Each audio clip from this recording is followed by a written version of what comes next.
FTP நேயர் வணக்கம். இன்று நம்முடன் ஐயா ரவீந்திர சிவன் சார். வணக்கம் சார். வணக்கம் சார். எலெக்ஷன் டேட் அனௌன்ஸ் பண்ணிட்டாங்க. இப்போ சர்ப்ரைசிங்லி தமிழ்நாடு எலெக்ஷன் வந்து கேரளா பாண்டிச்சேரி இல்லாமல் 2 வாரம் தள்ளி வந்திருக்காங்க. ஸோ ஃபர்ஸ்ட் இந்த 2 வாரம் தள்ளி போனது எதனால நினைக்கிறீங்க? What is the plan behind this? Tamil Nadu ஒரு பெரிய ஸ்டேட். வெஸ்ட் பெங்கால் அதையும் தாண்டி போயிருக்குன்னு சொல்லும்போது தமிழ்நாட்டில் வெஸ்ட் பெங்கால் யூஸ்வலி 7 ஃபேஸ் நடக்கும். 2 ஃபேஸ் பண்ணிட்டு அது ஜனநாயகத்துக்கு கிடைச்ச பெரிய வெற்றி. அது 7 கட்டமாக நடக்கிறது. இப்போ 2 கட்டமாக நடத்துனாங்க. ஆனால் தமிழ்நாடு வந்து கூடுதலாக மோடி பிரச்சாரம் இங்கே கட்டமைக்கலான்னு நினச்சிருக்கலாம். மோடி பிரச்சாரம் கட்டமைக்கலாமா இல்லாட்டி இன்னமும் கூட்டணி முடிவாகுது காரணம் நினைக்கிறீங்க? இல்லை, நீங்கள் எப்படி வேணாலும் இன்டர்பிரட் பண்ணிக்கலாம். ஏன்னா ஒரு பார்வை. ஏன்னா பாண்டிச்சேரியில் 9ஆம் தேதி தேர்தல், 16ஆம் தேதி வேட்புமனு தாக்கல் ஆரம்பம் சொன்னோடனே திமுக காங்கிரஸ் இன்னும் அந்த சீட் ஷேரிங் முடிவாக சூழல் எல்லாருமே ஃபர்ஸ்ட் நாமினேஷன் ஃபைல் பண்ணிடுங்க, அப்புறமா கூட்டணி முடிவானா வித்ட்ரா பண்ணிக்கலான்ற அந்த டிசிஷன் வந்துட்டாங்க. சரி, இதெல்லாம் ஒரு பிக்கல் பிடுங்கல் வரும்போது அந்த தேர்தல் ஆணையம் அறிவித்த தேதியும் நெருங்கும் போது ஒரு முடிவெடுத்துக்கிட்டு அப்புறம் விட்ராவலுக்கு இடையில பேசி முடிவு பண்றதுனால பல காலகட்டத்துல பல இடங்கள்ல நடந்த ஒரு விஷயம் தான். விட்ராவல் பண்ணி சிம்பிள் அலாட் பண்றது வர கூட்டணி பேசலாம். ஓகே, நீங்க 2025 சொல்லிட்டு வந்த ஒரு விஷயம், 25 24 சொல்லிட்டு வந்த விஷயம், விஜய்க்கு 234 தொகுதியில ஆள் இல்லைன்னு சொல்லிட்டு இருந்தீங்க. அப்பெல்லாம் என்னங்க ஒரு டம்மி கேண்டிடேட் ஒருத்தர் கூட இருக்க மாட்டாங்களா அப்படின்னு நம்பிட்டு இருந்தேன். இப்போ நடக்கிற விஷயங்கள்லாம் பார்த்தா விஜய் ஃபர்ஸ்ட் 234 தொகுதி கேண்டிடேட் போடுவாரான்றது எனக்கு சந்தேகமா தான் இருக்கு. முதல்ல புதுச்சேரியில ஒரு எம்பி டிக்கெட் அவர் நின்று இருக்கலாம் 24ல. இப்ப 30 எம்எல்ஏ டிக்கெட்டே கஷ்டப்படுறாரு. தமிழ்நாட்டுல 214 தொகுதிக்கு அவர் கேண்டிடேட் போடுறது ரொம்ப கஷ்டப்படுவாரு. ரொம்ப அவங்க சிரமப்பட வேண்டிய சூழல் இருக்குன்னு எனக்கு தெரியும். கமலஹாசன் 80 தொகுதியை வெளியே கொடுத்தாரு. ஐயா பாரிவேந்தருக்கு 40, சரத்குமாருக்கு 40, அதுல 10 சரத்குமார் திருப்பி கொடுத்தாரு. தினகரன் SDPIக்கு 1 கொடுத்து 38 போட்டவர், 60 கோவல மக்கள் கட்சி இப்படின்னு வெளியே சீட்டை கொடுத்து 214 போட்டுக்கிடல. இவரும் 214 போட முடியாதனாலதான் காங்கிரஸ் கிட்ட 117 கொடுத்துடலாம்னு நினைச்சாரு. அது காங்கிரஸ் கூட்டணி கைகூட முதல்ல 117 தெரியல. அவங்களுக்கு 117 கேண்டிடேட்டா, அது வேற பிரச்சனையா? அவங்க எங்களுக்கு இவ்வளவுதாங்க கேண்டிடேட் இருக்குன்னு சொல்லி எடுத்து ஒரு 3 சீட்டு ஜாஸ்தி வாங்கிட்டாங்க MK ஸ்டாலின். அதை தாண்டி அவருக்கு ஏன் கேண்டிடேட் இல்லைன்னு நான் சொல்லதுக்கு ஒரு லாஜிக் வேணும் இல்லையா? அவருக்கு பிறந்த நாள் கள்ளக்குறிச்சி சாராய சாவை காரணம் காட்டி 1 வருஷம் தள்ளி வச்சுட்டாங்க. ரஜினிகாந்துக்கு பிறந்த நாளை இயல்பா கொண்டாடறதுக்குள்ள ஒரு ஆட்களோ, வறுமை ஒழிப்பு தினம்னு விஜயகாந்த் பிறந்த நாளை கொண்டாடக்கூடிய ஆட்களோ களத்துல அமைப்பு ரீதியா விஜய்க்கு கிடையாது. விஜய்க்கு பாப்புலாரிட்டி நான் குறைச்சு மதிப்பிடல, ரசிகர் பலத்தை நான் குறைச்சு மதிப்பிடல. அமைப்பு ரீதியா பிறந்தநாள் கொண்டாடுறதுக்கு வெயிட்டான ஆட்கள் அவருக்கு கிடையாது. நான் மீண்டும் இன்னைக்கும் கூட நான் சேலஞ்சா சொல்றேன், எல்லா தொலைக்காட்சியிலையும் பேசிட்டேன், பல வகுப்புகள்லையும் நான் பேசிட்டேன். உங்களுக்கு 214 தொகுதியிலையும் உங்க பிறந்தநாள் அன்னதானம் வழங்கப்பட்டதாக கூறப்பட்டாலும் உங்களுக்கு 35 இடங்கள்ல தான் அது அன்னதானம் வழங்கப்பட்டது. 35 இடத்துக்கு மேல, ஒரு 35 பேருக்கு மேல உங்களுக்காக ஒரு 50,000 ரூபாய அன்னதானம் புவர் ஃபீடிங்னு செய்யறதுக்கு தமிழ்நாட்டுல ஆள் இல்லைங்கிறது தான் நான் சொன்னேன். அதுல சில பேர்கள் எல்லாம் சொல்லுவேன், ஸ்ரீநகரா பொண்ணு, ஈசிஆர் சரவணன், பர்வேசு எல்லாம் நண்பர் எல்லாம் ஒரு அன்னதானம் வழங்கினான்னா அவனை என்ன இருந்தாலும் அவனை பாராட்டணும். அந்த சகோதரர்களை, காரைக்குடி ஒரு டாக்டரு, இப்படி கொஞ்சம் பேர்களை சொல்லுவேன். இன்னும் நம்ம கொஞ்சம் லிஸ்ட் எடுத்தா கொஞ்சம் பேர் சொல்லலாம். நான் நேற்று தம்பி கண்ணன்கிட்ட பேசிட்டு இருக்கும்போது சொன்னாரு, விஜயகாந்துக்கு ஆட்கள் இருந்த மாதிரி இவரு மதிவாணன், வடசென்ன மதிவாணன், கிண்டி வேணு, செங்கல்பட்டு எம்எல்ஏ இருந்தார்ல அவரு, நல்ல தம்பி, பார்த்தசாரதி, தென் தமிழழகன், பெரம்பலூர்ல வேணு, கும்மிடிப்பூண்டி வேணுன்னு ஒரு பையன் நான் வேண்டிய ஒருத்தவங்க தான், நாயுடு கம்யூனிட்டி பையன், வெங்கடேசன் நமக்கும் வேண்டியவர் தான், கடலூர் வெங்கடேசன். இப்படி விஜயகாந்துக்குன்னு நமக்கு ராமவசந்தன், சுந்தர்ராஜன், லோக்கலா அங்கங்க பவர்ஃபுல் ஆட்கள் நிறைய இருந்தாங்க. எல்லாருக்குமே விஜயகாந்த் கிட்ட நேரடி கான்டாக்ட் இருந்து. எங்க ஊர்ல ரவி, அவரு வாணி விஸ்வநாத், தியாகு, இவங்களெல்லாம் வச்சு விஜயகாந்த் பிறந்தநாள் கூட்டத்தெல்லாம் நடத்தி தையல் மிஷன் தொடங்குவாங்க. இதெல்லாம் தெரியும். கட்டபொம்மன் சந்தியில அந்த எஸ்பி ஆபீஸ் பக்கத்துல நடக்கும். அதுல என் ஃப்ரெண்டு அன்பு அஸ்ட்ராலஜர், அவன் ஏரியா, அங்கெல்லாம் இது கூட்டம் நடக்கும். இப்படி தமிழ்நாடு ஃபுல்லா விஜயகாந்துக்கு ஆள் இருந்து லோக்கல் ஆள் இருந்தாங்க. விஜய்க்கும் ஆரம்பத்துல கொஞ்சம் அந்த மாதிரி ஒரு 15 பேர்கிட்ட இருந்திருக்காங்க. கண்ணா அந்த பேரெல்லாம் சொன்னார். டி நகர்ல இருந்து கூட இப்போ ஒரு திமுக கிளைச்சலாரில் ஒரு மரவர் ஒரு சோதரர் இருக்கிறாரு. அவர் கூட கீதம் ஹோட்டல் பார்த்துட்டு வரும்போது விசிட்டிங் கார்டெல்லாம் கொடுத்து தீக்குளிக்கெல்லாம் எஸ் ஏ சந்திரசேகர் சொல்லுவார், நாங்கள் தீக்குளிக்கிற மாதிரி எல்லாம் பண்ணுவோம், அது பெரிய இதா இருக்கும் அப்படிங்கிறத அந்த சோதரர் கூட சொன்னாரு. இவர் புஷியானந்த் வந்ததும் அந்த ஏற்கனவே பவரா இருந்த எல்லாத்தையுமே தட்டி விட்டுட்டாரு. நாங்க அத்தனை வரையும் தட்டி விட்டுட்டாரு. ஏன்னா தன்னை ரீப்ளேஸ் பண்ணக்கூடிய அளவுக்கு அதுல ஒருத்தன் வந்துடக்கூடாதுன்னு புஷியானந்த் தட்டி விட்டுட்டாரு அப்படிங்கிற கருத்தை சொன்னாரு. ஆக டோட்டலா வாட் எவர் மேபி விஜயகாந்துக்குள்ள அந்த பவர்ஃபுல் ஆர்கனைசிங் கெப்பாசிட்டி உள்ள ஆட்கள் இல்லை. ஒரு ஏரியாவில் சொந்தமா 100 பேரை திரட்டதுக்கு அவனா திரட்டக்குள்ள கெப்பாசிட்டி ஆட்கள் விஜயகாந்த் கிட்ட இருந்த மாதிரி விஜய் கிட்ட இல்லை. 35 இடங்கள்ல தான் அவருக்கு பிறந்த நாளுக்கு அன்னதானம் வழங்கப்பட்டது. ஒரு 50,000 ரூபாய் செலவழிக்கூடிய கெப்பாசிட்டியில 35 இடத்துலதான் அவருக்கு ஆட்கள் இருந்தான்னு சொல்லும் போது 35 கேண்டிடேட்டுக்கு மேல இல்லைங்கிற முடிவுக்கு நான் வரேன். இதை நான் தினத்தந்தி 214 இடத்துல அன்னதானம் வழங்கப்பட்டதுன்னு சொன்ன தினத்தந்தியை சேலஞ்ச் பண்றேன், டைம்ஸ் ஆஃப் இந்தியா சேலஞ்ச் பண்றேன், விஜயை சேலஞ்ச் பண்றேன். யாருமே 214 இடத்துல கிள்ளியூரில் ஜாக்கப் போட்டார், பர்கூரில் கோவிந்தன் போட்டார், தென் உசிலம்பட்டியில் மூர்த்தி போட்டார்னு இந்த 214 இன்னும் ஆதாரம் பாருன்னு சொல்றதுக்கு அவங்களால முடியல. ஸோ இந்த இடம் தான் விஜய்க்கு வந்து விஜயகாந்த் கிட்ட இருந்த அமைப்பு பலம் விஜய்க்கு இல்லைங்கிறத நான் தெள்ள தெளிவாகவே புரிஞ்சுக்கிட்டேன். விஜயகாந்த் உள்ளாட்சி தேர்தலாம் நிறைய போட்டிருந்தாரு. விஜய் சிம்பல் இல்லாத இடத்துக்குள்ள கொஞ்சம் விழுப்புரம் கடலூர் டிஸ்ட்ரிக்ட்ல போட்டுக்கிட்டு அதை ஒரு ஷோ தான் விஜய் காட்டினாரு. ஸோ இந்த இடத்துக்குள்ள அமைப்பு ரீதியா விஜய் ஓரளவு இருக்கிறதே புஷியானந்தால தான் இருக்கிறார். புஷியானந்த் தான் அந்த இயக்கத்தின் தந்தைன்னு நான் பலமுறை சொல்லுவேன். ஆக புஷியானந்தால ஓரளவு இருக்கக்கூடிய ஒரு முழுமையான ஒரு அமைப்பு பலம் அவருக்கு இல்லைங்கிற அடிப்படையில தான் கேண்டிடேட் போட்டியிட முடியாதுங்கிற முடிவுக்கு வந்தேன். இதுல இப்ப அவருக்கு பெரிய சிக்கல் என்னன்னா, தப்பா பிளே பண்ணதும் அது இன்னைக்கு பெரிய பெரிய சிக்கலா இருக்கு. கூட்டணிங்கிற மாதிரி ஒரு தோற்றத்தை கொடுத்து தினத்தந்திலே கட்டிங் போடுறாங்க. 80 விழுக்காடு மாவட்ட செயலாளர்கள் வந்து கூட்டணி போகணும்னு ஒரு பெரிய கட்டிங்க போட்டு இது பண்றாங்க. இது எப்படி இருக்குதுன்னா, பழம் நழுவி பால்ல விழுந்தோடனே 60 சீட்டு 40 விழுக்காடு பலம் கொண்ட ஒரு அணியில 60 சீட்டு வாங்கிக்கிட்டு விஜயகாந்த் போயிருவாரு, அவரு டெப்டி சிஎம் ஆயிடுவாரு, நம்ம எல்லாம் பிடபிள்யூ மினிஸ்டர் ஆயிரலாம், அப்படி ஆயிரலாம்னு தேமுதிக காரங்க கனவு கண்டுட்டு நின்னவங்க திடீர்னு மக்கள் நல கூட்டணின்னு திமுக கூட அதிமுக கூட கூட்டணி இல்லாம விஜயகாந்த் இருக்கக்கூடிய ஒரு சூழ்நிலை வரும்போது எல்லாரும் மனம் வருத்துட்டான். கோடிக்கணக்கான செலவழி நினைச்சவன் லட்சக்கணக்காக கூட செலவழிக்கல. விஜயகாந்துக்கு செல்வாக்கு 2.5% குறைஞ்சிடுச்சு. அதுக்கு முன்னாடி கூட்டணி வரும்போது 7.8 இருந்தார். இப்ப அதுல 60 சீட்டு வாங்கிட்டு நின்று இருப்பாருன்னா அவருக்கு செல்வாக்கு வந்து 8-10 விழுக்காடு செல்வாக்குல இருந்திருக்கும், சீட்டும் கன்வெர்ட் ஆயிருக்கும். அப்போ அவன்லாம் அன்னைக்கு திமுக காங்கிரஸ் கூட்டணியில தேமுதிக ஒவ்வொருத்தரும் தொகுதிக்கு வந்து 5 கோடி 6 கோடி செலவழிச்சிருப்பான். தனியா தேமுதிக நிற்கும் போது ஒவ்வொருத்தரும் 10 லட்சம் 5 லட்சம் கூட செலவழிக்காம கையை சுருக்கிக்கிட்டு ஒதுங்கி போயிட்டாங்க. ஏன்னா இதுல வின்னபிலிட்டி வராது, அதுல வின்னபிலிட்டி வரும். அப்போ வின்னபிலிட்டி வராததுல யாரும் செலவு பண்ணாததுனால 2.5 விழுக்காடு வாக்குங்கிற லெவல்ல விஜயகாந்த் போயிட்டாரு. அதே மாதிரி தினகரனும் 21 வந்து அதிமுகவுக்குள்ள நுழைஞ்சிருவாரு, அவர் தான் அதிமுக, எடப்பாடி எல்லாம் தூக்கி சாப்பிட்டுக்கிட்டு அவங்க சிஎம் ஆட்டே ஆயிடுவாருன்னு நிறைய பேர் ஹோப்லா இருந்தாங்க.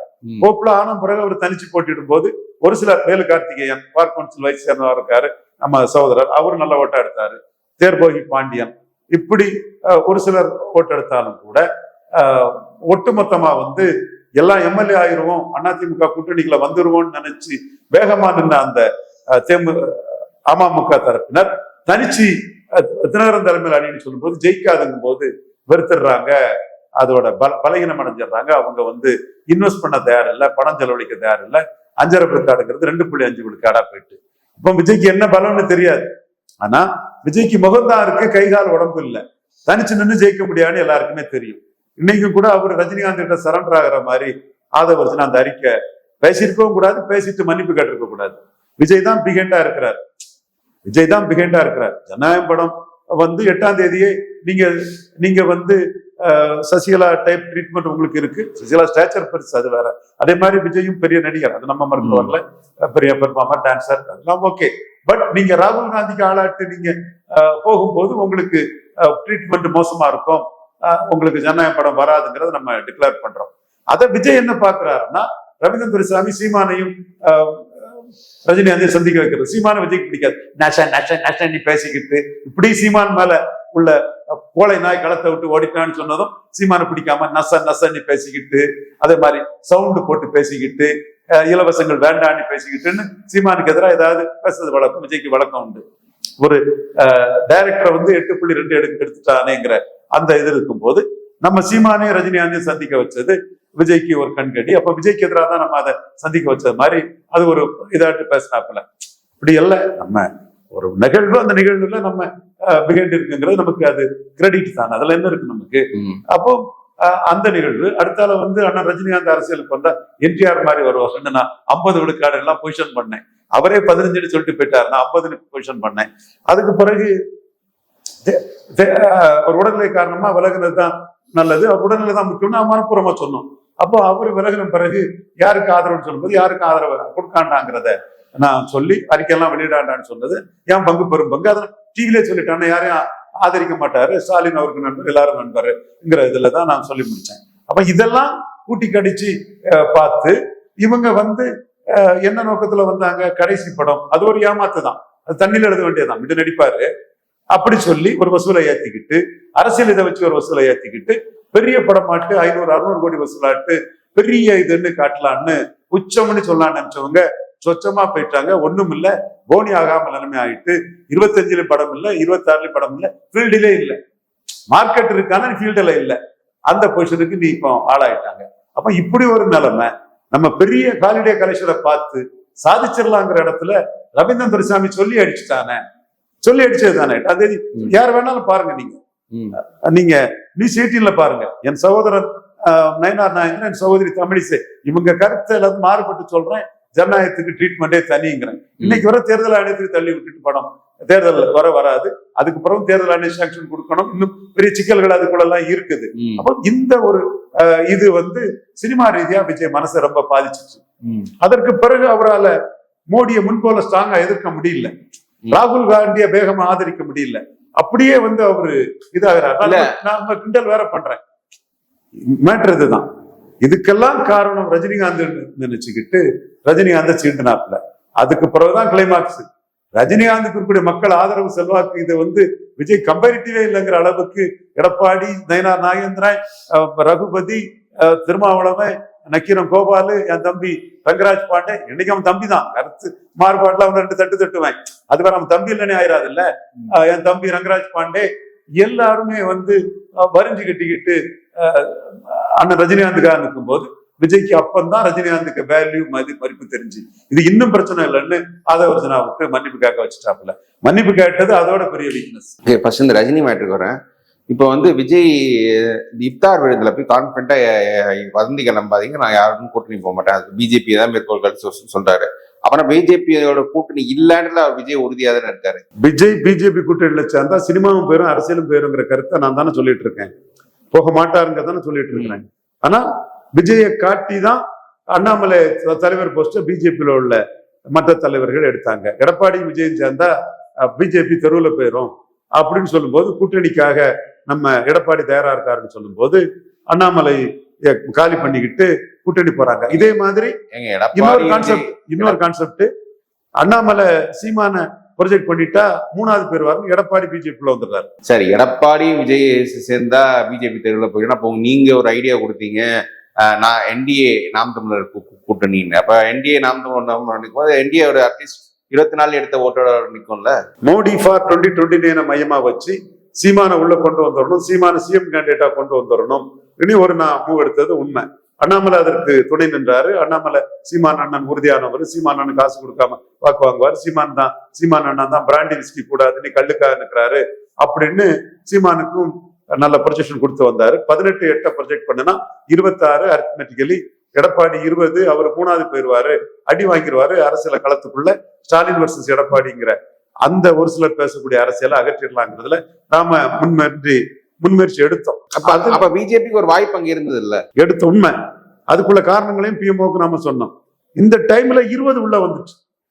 20 எடப்பாடி உள்ள எப்படி வராருன்னா, என்ன கொஸ்டின் என்னன்னா, நீங்க சொன்னீங்க அதிமுக தாவேக ஒன்னா போனா பாஜக நெருக்கடின்னு சொல்லும்போது, பாஜக அது கவுண்டரே வேற ஒரு ஆப்ஷன் இருக்கும்போது பாஜக ஏன் என்ன நெருக்கடி வரும்போது? எடப்பாடி தயாரா இருந்தார், 20 தயாரா இருந்தது.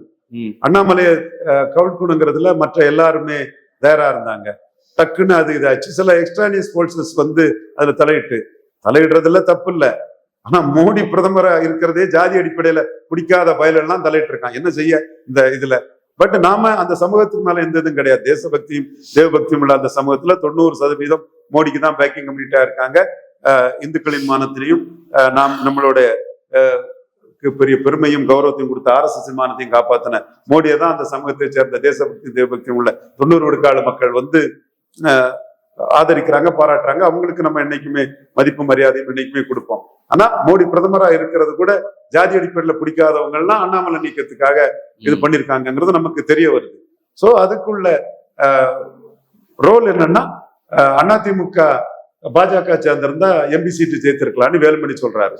அப்போ அதுக்கு அண்ணாமலை குறுக்கா நிற்கிறாருன்னு சொல்லும் போது மீண்டும் தனிச்சு நின்னா ஒண்ணும் இல்லாம போயிருங்கிற ஒரு தோற்றத்தை கொடுத்து அதிமுக பாஜக கூட்டணி வந்துட்டு, இதுக்கு வந்து விஜய காட்டி பண்ணின ஒரு அரசியல் நகர்வுகள் தான் ஒரு காரணம். விஜய்க்கு அந்த இம்பார்ட்டன்ஸ் இருக்கிற ஒத்துக்கணும். விஜய காட்டி காங்கிரஸ் 3 MP ஒரு ராஜ்யசபா வாங்கிட்டாங்க. விஜய காட்டி தினகரன் NDAக்குள்ள போயிட்டாப்புல. ஆனா கேரளாவில் விஜய்க்கு ரொம்ப செல்வாக்குன்னாங்க. விஜயை பற்றி ஒண்ணும் இல்லையே கேரளாவில். ஜானாரகிசாமியை நம்பி எழுதின பத்திரிகையாளர்கள் எல்லாம் கொஞ்சம் செல்ஃப் ரிலைஸ் பண்ணி பார்ப்பா, கேரளாவில் விஜய்க்கு என்ன செல்வாக்கு இருக்குன்னு. இல்ல சார், இப்போ வந்து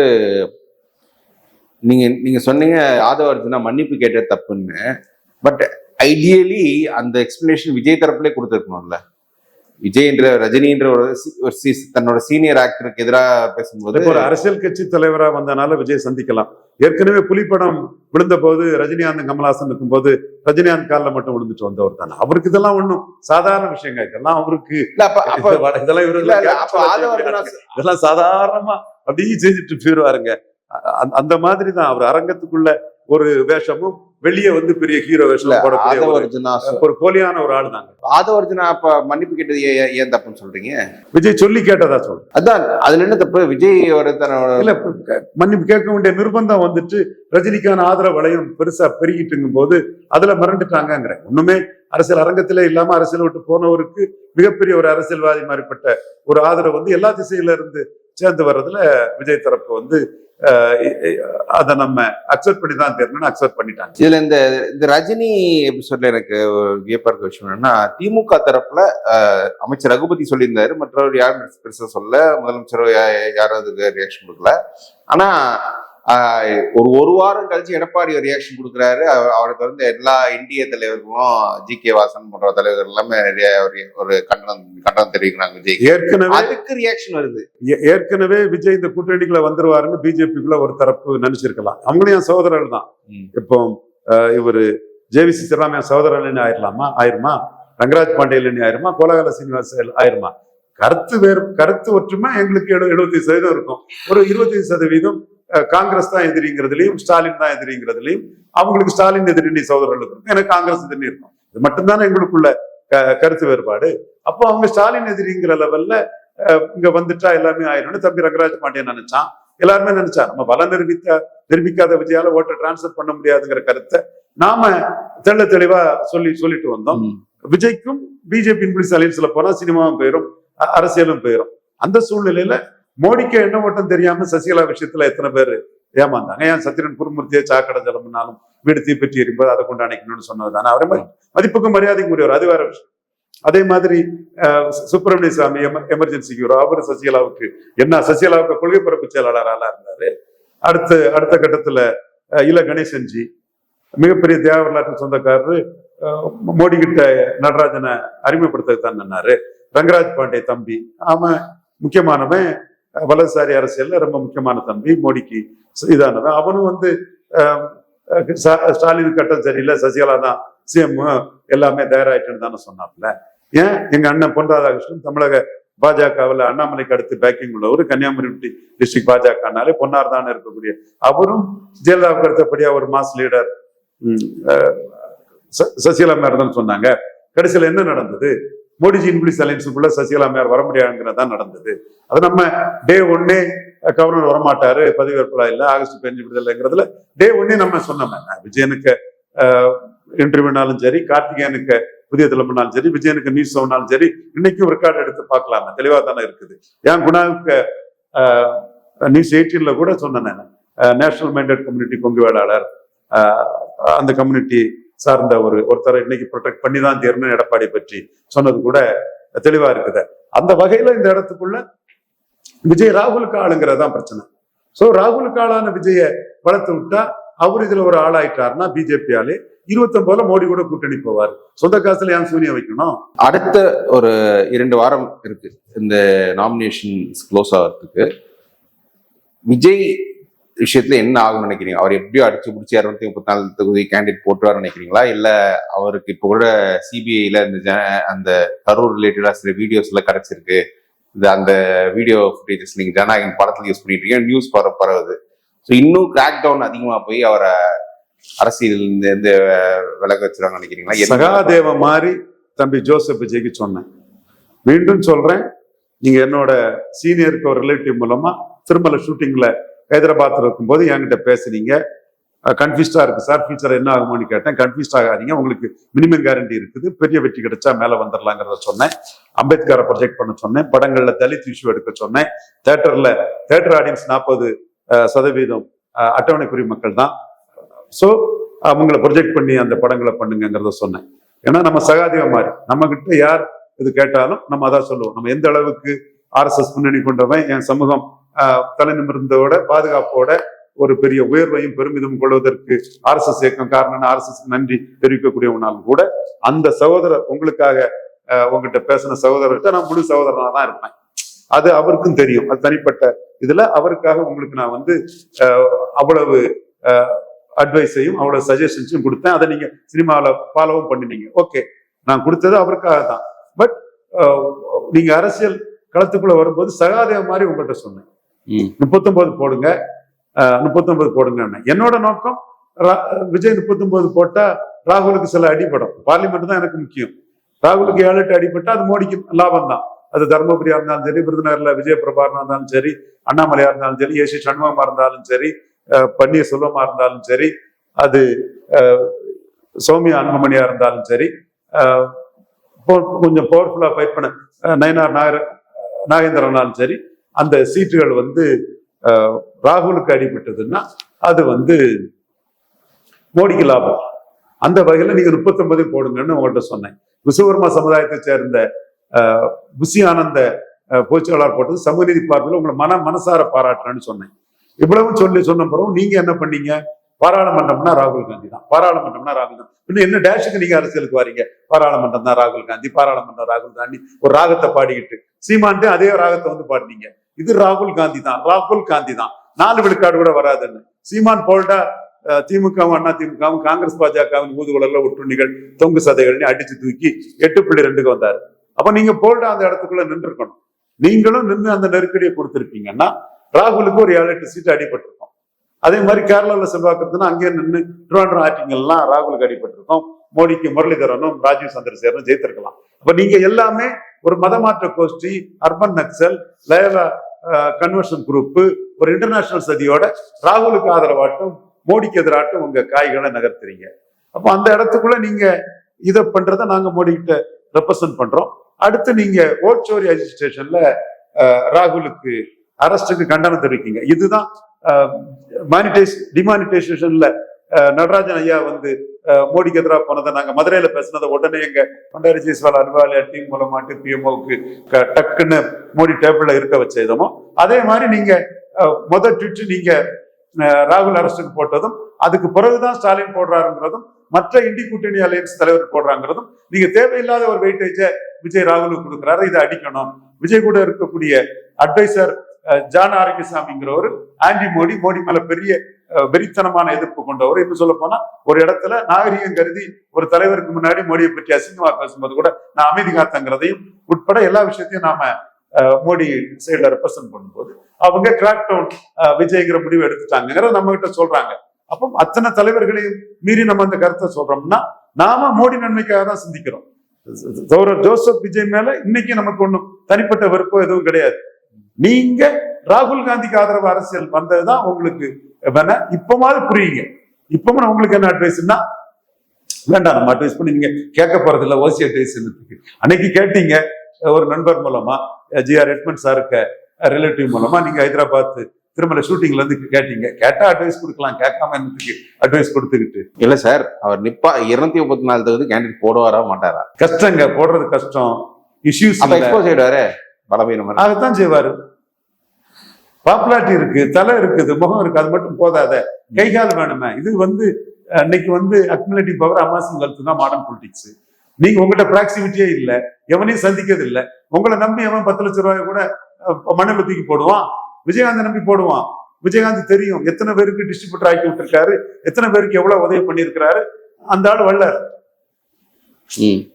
எங்க ஊர் ரவினாலும் சரி, மற்ற ரவி சொல்லி எத்தனை பேர் சினிமாவுக்குள்ளேயே தள்ளி விட்டுருக்கிறாரு விஜயகாந்த். எத்தனை ஸ்டண்ட் நடிகர்கள், எத்தனை இது அவருக்கு இதுங்கிறது வேற. எத்தனை புது புது டைரக்டர்கள், புதுமுகம், ஹீரோயின்ஸ், அதெல்லாம் ஒரு ஒரு ஆலமரம் மாதிரி அவரு. நீங்க எப்படி, நீங்க ஒரு இன்ட்ராவர்ட், எத்தனை பேர்ட்ட பழகிருக்கீங்க, யாரோட பழகிருக்கீங்க? அப்ப உங்களை நம்பி அவன் நிற்பான், விஜயகாந்த் நம்பி நிற்பான். நாளைக்கு முன்ன நாள் கேப்டன் நமக்கு ஹெல்ப் பண்ணுவாரு, நிற்பான். உங்களுக்கும் யாருக்கும் தொடர்பே கிடையாது.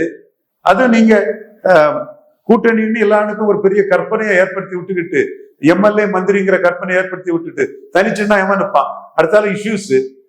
அருந்ததியர், நாயுடு, தெலுங்கு தாய்மொழி மக்கள், தேவாங்கர் செட்டியாரு, 24 செட்டியாரு, போயர், ஒட்டர், தொட்டிய நாயக்கர்லாம் பெருமளவு ஸ்டாலின் தான் கன்சால்டேட் ஆவாங்க. ஒரு சீமான் தொட்டியனாருக்கு சீட் கொடுத்துக்காருன்னு ஒரு சகோதரர் என்கிட்ட சொல்லிட்டு போனாரு. நீங்க பேசுறீங்க நன்றின்னு சொல்லிட்டு போனாரு. என்றாலும் பையன்லாச்சு அவங்க ஸ்டாலின் கன்சால்டேட் ஆவாங்க. தேவேந்திர குல வேளாளர் பறையர்கிட்ட கண்டிப்பா சீமானுக்கு வாக்கு வங்கி போயிருக்கு. ரெட்டலைக்கு அவன் போடுறது எந்த லாபம் இல்லைன்னு உணர்றான். செங்குந்தார், இப்படி பல சம்பவங்கள்ட்ட சீமானுக்கு வாக்கு வங்கி போயிருது. இந்த மக்களுக்காக தொடர்ந்து சீமான் போராடுவார். தொடர்ந்து போராடு, இஷ்யூ பேஸ்டா நின்று போராடுவார். அப்ப நீங்க வந்தீங்கன்னா உங்களை பார்த்து ஒரு சந்தோஷப்படுவான். விஜயை பார்த்து சந்தோஷப்படுவான், ஓட்ட போட மாட்டான். ராதிகாமி சரத்குமாரையும் பார்த்து திருமணத்துல சந்தோஷப்பட்டது மாதிரி உங்களை பார்த்து சந்தோஷப்பட்டுட்டு போவான். ஓட்டு எங்க போடுவான்? ஓட்டு போடணும்னா ஓட்டு போடுவோம்னு சொல்லுவான்.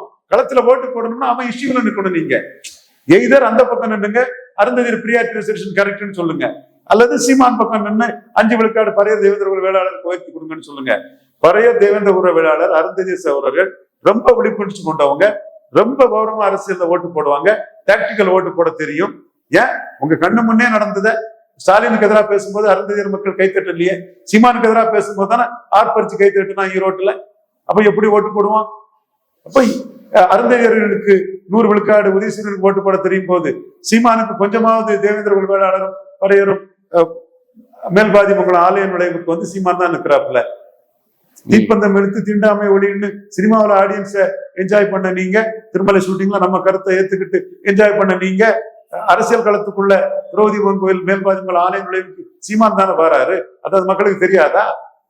சோ இஷ்யூஸ்ல நிக்கணும். நீங்க இஷ்யூஸ்ல நிக்காம முகத்துக்கு ஓட்டு போட்டுருவோம்னா எங்க ஓட்டு போடுவான்? ஜெயலலிதா தான் உங்க முகம் போனியாகாத முகம்னு 2014 நிரூபிச்சாங்களே. நீங்க மோடியை பார்த்தும் 6 விழுக்காடு தமிழ் தேசிய அரசியல் எடுத்து ஜெயலலிதா உயர்ந்துகிட்டு, நீங்க அதுக்கப்புறம் ஜெயலலிதா சாகர வர அரசியல் பேசலையா? மறந்து போச்சா? இப்படி எல்லாம் பின்வாங்குறதும் பல்ட்டி அடிக்கிறதும் உங்களுக்கு கேபிச்சுவலா இது பண்ற விஷயம் தானே. இது என்ன பெரிய இதா? பிரச்சனை இதுதான். நீங்க 26ல சக்தி ஆனா 29ல மோடிக்கு ஆதரவா போவீங்க. இப்ப வர நீங்க அடிப்பட்ட பாம்பு, அடிப்பட்ட புலி. எப்படியும் நீங்க 29ல மோடியை கொத்த வருவீங்க, கடிக்க வருவீங்க, பாய வருவீங்க. எப்படி விடுவார் மோடி? நாங்க எப்படி இது பண்ண முடியும்? மோடிக்காக இரவு பகல உங்களை எப்படி லாக் பண்றதுங்கிறத நாங்களும் பார்த்துட்டு இருக்கணும். அப்போ நீங்க 2024ல பண்ண தப்புக்கு பிராயச்சித்தமா 26லயும் அதே தப்பு பண்ணிருங்க.